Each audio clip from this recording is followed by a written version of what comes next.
Scherzer excited to be back at it again. I think this is the 9th time that he is going to the postseason. And again, from the 41-year-old down to the 22-year-olds and everything in between. Everybody contributed. Back to Hazel. Here with Bo Bichette. I think my IFB just conked out, so here we go, Bo. When you're watching these guys, and you have been such a huge part of how you've been able to get here, tell me what's going through your mind as you guys are celebrating on the field. I mean, these guys are so easy to root for, so yeah, I'm just pumped and excited to watch them do their thing. What was so different about this season and the way you guys approached the year? I think we became a brotherhood, and there was one common goal, it was winning, and everybody showed up to do that, so just really cool to be a part of this team. Congratulations, we'll see you soon. Our show, another tarp off guy. To see George Springer go out there and get the kind of ovation that he got. You're such a good friend of his. What's going through your mind as you're seeing him celebrate at 36 years old, one of his best seasons in the majors? He's a little kid. He enjoys what he does. It's just so fun to see him kind of have the year he had after last year, and I think a couple of years he's had here, and just show everybody who he was. Because when he was in Houston, I played against him. It was very, very electric, I would say. It's just fun to see him back to who he was, but he hasn't changed his personality at all when it's been going bad or when it's going good. Before I let you go, your teammates are going to head out here. You've been through so much adversity, and for you to still come up with incredible numbers, how satisfying is it as you look back as how hard you've worked to get to where you are? Yeah, I can't thank enough people. I mean, there's so many people that helped me out this year, and it's just one of those things where, yeah, it was a shitty year, let's be honest, with injuries, but it's one of those things where you kind of understand what you're doing at this point in your career, and you want to help the team any way I could, and I did it. All right, enjoy. You know, you guys are going to go take photos. We'll see you out there. Thank you. Game. It was the 6th inning.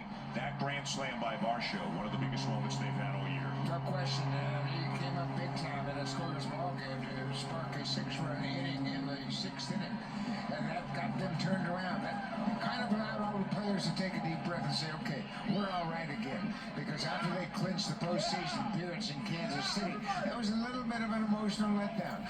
Okay, now we're in, but it's hard to gain that momentum back. But that Varsho home run really keyed things. And then today, to be able to see Alejandro Kirk have the kind of game he had in the 1st inning, hitting the grand slam, having a double in his next at bat, and then hitting a 2nd home run later on in the game. I mean, that's exactly what this team has done. It hasn't been one guy that's carried the team for the entire season.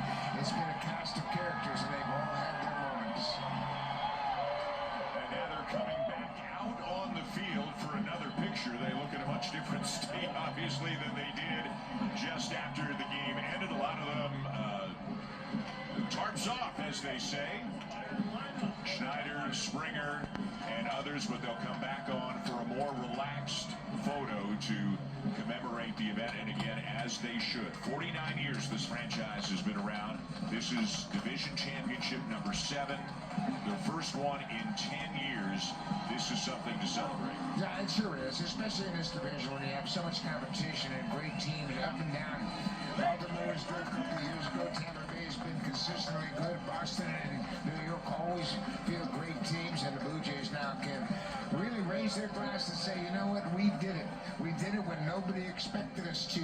Spring training expectations weren't very high.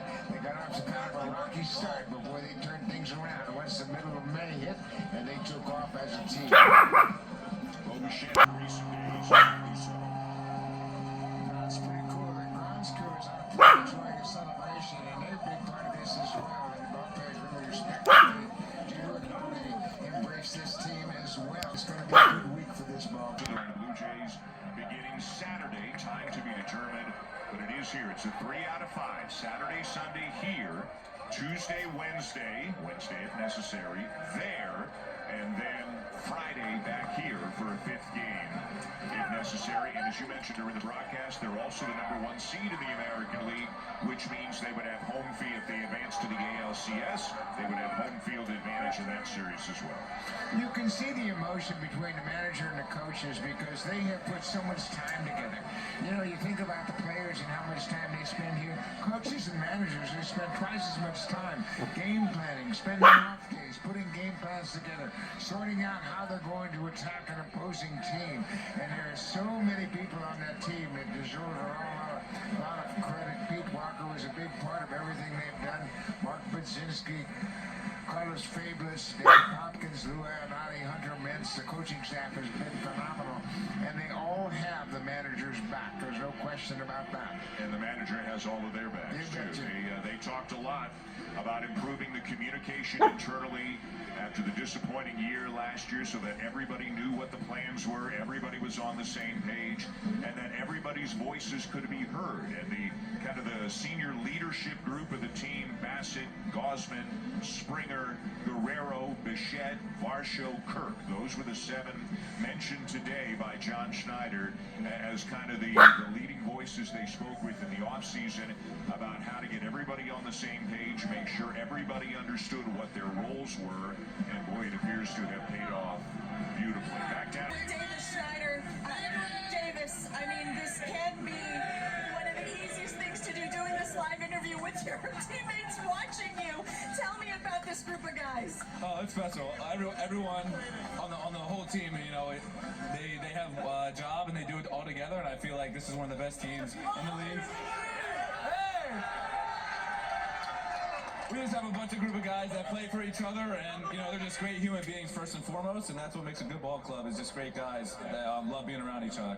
When you had envisioned a division crown, what were you thinking, and how does this compare? I mean, this is what you play for. You want to play to win the division first and foremost. Obviously, the World Series is the number one thing, but you know, you got to start somewhere, and this is one of the best places to play. And Toronto fans are, you know, the best in the world. Toronto fans love the roomies. So, as I say thank you to you, let's find one of your roomies, Ernie Clement. Where's Ernie? Ernie. This has been such a huge season for you, both on and off the field, and throughout all the trials and tribulations, you always had a huge smile on your face. Well, What kept you going? What kept you positive when things sometimes weren't going your way? you know, it's nice to come home to, you know, Davis cooking dinner, and, you know, a nice warm meal always helps. Home cooked, he does a hell of a job, but I just love every one of these guys. I love every one of them. You do love every one of these guys. Let me see if is Chris Bassett around? Where's Chris Bassett? Chris Bassett, where are you? Chris Bassett. Chris Bassett. Chris Bassett, you said to me, oh, he wants the mic. Why don't you address the Blue Jays fans that are waiting to hear from Seabass? Hey, first and foremost, to all of y'all doubting, not anyone here obviously, but what now? Like, this is best division in baseball. We win it. First thing first, let's go get it.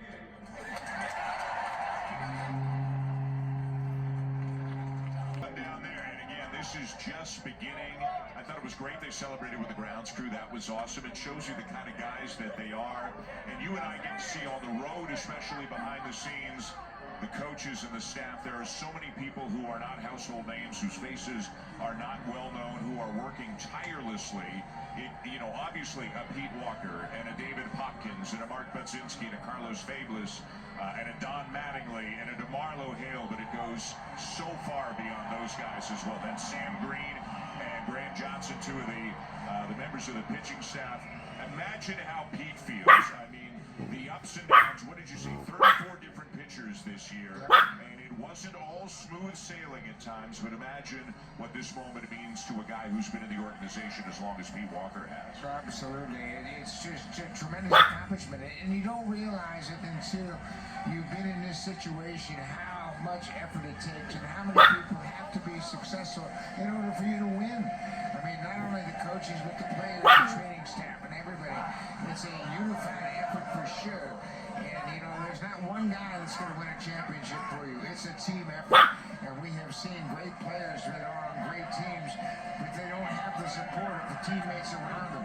This team supports one another like none I've ever seen. This, to me, as I've said time and time again, this is the best group of players I've ever seen in this franchise organization, going all the way back to '77. And you can see it, even if you're just new to the team and watching them a lot more now with how well they have been doing. You can see how much they like one another. Mark Shapiro there, Ross Atkins, the moves made in the offseason and during the season. They've got to be feeling as proud as could be as well, because not a lot of people thought this was in the cards this year. More than any organization I know, they incorporate the families into the baseball team as well. Everybody feels a part of it. The wives are here, the kids are here, the families are here, fathers-in-law, mothers-in-law, cousins, everybody is enjoying this. And the Blue Jays really emphasize the families, that's for sure. George Springer, one of the proud papas on this team. There are a lot of players in their 30s. There are a lot of kids. A lot of young kids. Yeah, a lot of kids on this team. Shane Bieber and his wife have a young one. 5 months old. That's right. The families are a big part of this, and they sacrifice so much because the players have to be on the road, they have to be away from their families, and you see everybody enjoying it. This is what it's all about. I can remember when my wife came in the clubhouse for the first time in 1985, before wives were ever allowed in the clubhouse. They came in, and now that tradition continues here with the Blue Jays. Wonderful stuff, and you can see just the absolute joy on the faces of all of the players having accomplished one of their major goals. Yep, absolutely. And you know what? This is such a great place to play. I think everybody that is here for the first time now beginning to understand what a great organization it is, what a great fan base it is, and how you literally playing for an entire country. Nobody can experience it like the Blue Jays players.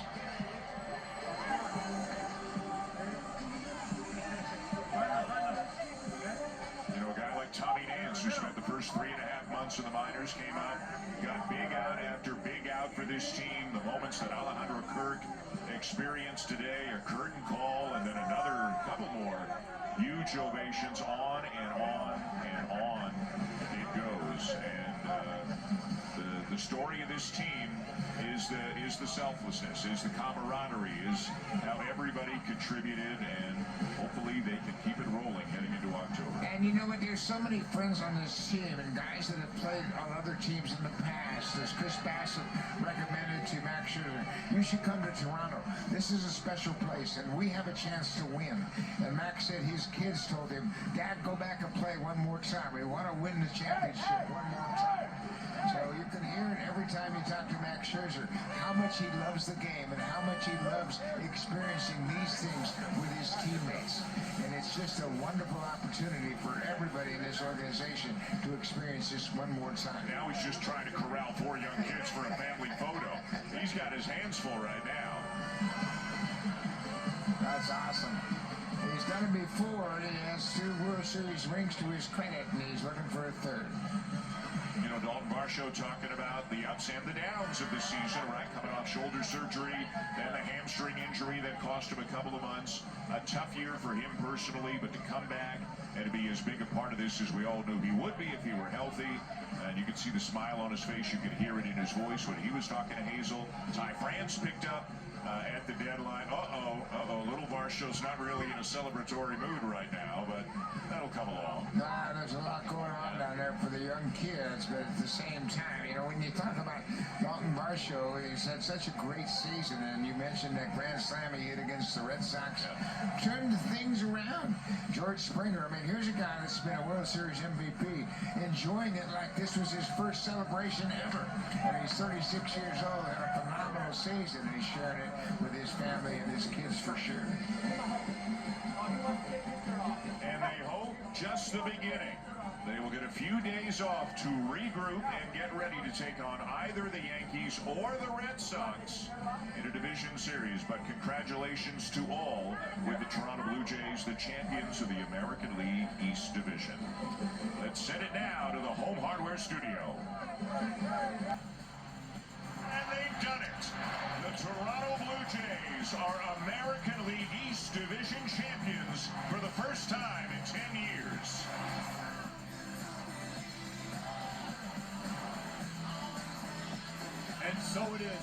Jays in 2025 capture the American League East. Who could have imagined when opening day dawned here at the Rogers Center that this team would take over sole possession of first on July the 3rd, never look back, and by the end of September the 28th, George Springer would be running onto the field in his underwear, and the Rogers Center would turn into a nightclub.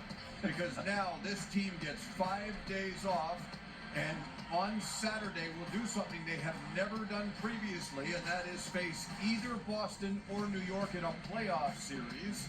So those two will battle it out in the wild card.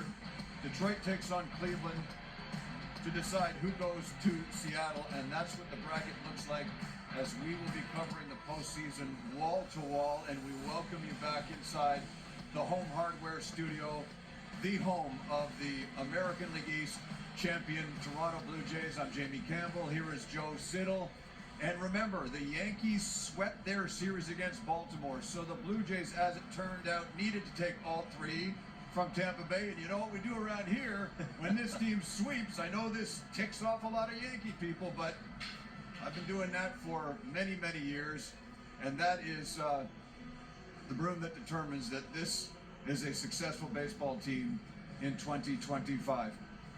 We have witnessed something here, Joe, that I don't think many people envisioned as they continue the celebration on the field. And the guy dancing right there carried this team today at a time when he has not been at his best lately. And that, to me, Jamie, is the kicker, because Alejandro Kirk, and like a lot of hitters throughout this lineup, they have been scuffling for a while, but I think Dan said Alejandro is 5 for his last 50, 5-0. Before the home run last night, he came into today, drives in 6 in the clinching game. They are certainly going to need the bat of Alejandro Kirk, and as John Schneider said down on the field, never doubt that man with the bat in his hand. He is very good behind the plate, but he's also very good at the plate, and they are going to need him moving forward, but he stepped up in a big way at a very critical time for his team, as did a lot of other guys. This was a very interesting week. Doesn't seem like long ago they were in Kansas City, popping the champagne, and we were all thinking too, a little bit reserved. It's a playoff, it's a postseason that they've kind of known they're going to for a while. But this is different. Winning the East is different. Getting the bye, it's different. And that's why today I think we're seeing the emotions among families, among players, among coaches, and then among everyone associated with the team, especially the fans across the country and remaining here at the Rogers Center today. The Blue Jays came back after clinching a playoff spot in Kansas City, but still had work to do to secure the division. The series against Boston did not start well, but it ended well on what amounted to be a bullpen day, and then they ran off the Final Four victoriously. It's incredible, knowing how the Yankees finished, that this team at the wire figured out exactly what they needed to do. We heard the term this week that John Schneider alluded to. It was, the sky is falling, and I may have used the term as well. And the longer you're involved in this game, you realize that you have to maintain calm. If you're the manager leading the ship, you have to maintain calm, because your players will follow your lead. And I think that's what these Toronto Blue Jays players did. They followed the lead of John Schneider and his staff. There wasn't panic. Were they happy with the way things unfolded over the last couple of weeks? Absolutely not. But you don't just panic and let it all slip away. You try to maintain that calm. Every day truly is a new day. You come to the ballpark and try to get things done. And ultimately, they accomplished the big goal of clinching the American League Eastern Division. When the regular season statistics are looked at, that man, Vladimir Guerrero Jr., will have some fine numbers, but he really scuffled at the plate these final 3 weeks. It's always seemingly somebody else that takes his spot as the star. Today it was Alejandro Kirk. 2 days ago it was Nathan Lucas. Is that what encapsulates what this team is, when your best player isn't at his best, and when the other best player, Bo Bichette, isn't even playing, somebody else steps up? By the 7th or 8th inning, I think I turned to you and said, they're doing this without the offensive contributions of Bo Bichette and Vladimir Guerrero Jr. Who would have ever thought that? But the word depth has been used so much this year, and when you talk about the depth of this lineup, 1 through 9, but then we see John Schneider go to the bench today. He pinch hit Andres Jimenez for Davis Schneider in the 4th inning. He used Andres Jimenez is a pinch hitter for David Schneider in the 4th inning. Yes, I wouldn't have thought it, and my first reaction is, wait a minute, what's going on here? But then you look at how he handles his roster, how he handles his bench. You use a guy that's got a pretty good contact rate, you need a ball put in play, you get the sacrifice fly to drive in that little add-on run, and then you've got Nathan Lucas for later to take place of Santander. With the lead, you want your better defense. It's all worked out ahead. These coaches put in a lot of hours prepping for games, prepping for series, and we saw why, and a lot of examples of that today. Speaking of Lucas, he is with Hazel May right now. Hazel. Thanks very much. Here with Nathan Lucas. Congratulations. Division champion. How does that sound? It's unbelievable. I mean, we're going to take it all in, and then business starts. For you, you've had such a long journey. I mean, injuries, not a lot of opportunities for regular playing time. You've worn out the minor leagues. You've been on buses for a long, long time. When you think back at how hard you've worked and how long you've waited for an opportunity to contribute in the way you have all season, what goes through your mind? I mean, I'm just thankful to be here. It's just getting every opportunity, running with it, and then hopefully never having to see a bus again. being on the planes is so much better, but just loving every second of it. And you have a beautiful, beautiful baby. You've got 2, but a newborn. And you and I talked a lot about how you felt this extra pressure, really, because you're playing not just for you, but for 4 now. So when you think about your beautiful babies, it's mayhem. It's mayhem in the best possible way. I mean, when you think about the people that stood by you, particularly your family, I mean, can you put that into words? I mean, I owe them everything, from my parents starting it all, from my brother pushing me, and then now my wife just holding down the fort. I love them all. Listen, it couldn't have happened to a nicer guy. Congratulations. Enjoy the next few days. We will see you, champ. Thank you. All right, Nathan Lucas, guys, back to you. That home run he equals what the Blue Jays did today, sending Kevin Gausman to the mound, his 32nd start of the season in a must-win situation. Gets in trouble early. Aranda in the top of the first. His base hit produces a 1-0 Tampa Bay lead. And Schneider says to Vladdy, we got your back if your back can't carry us today. And what does he do? Ties the ball game in the bottom of the first, Joe. That's a big one early, especially with all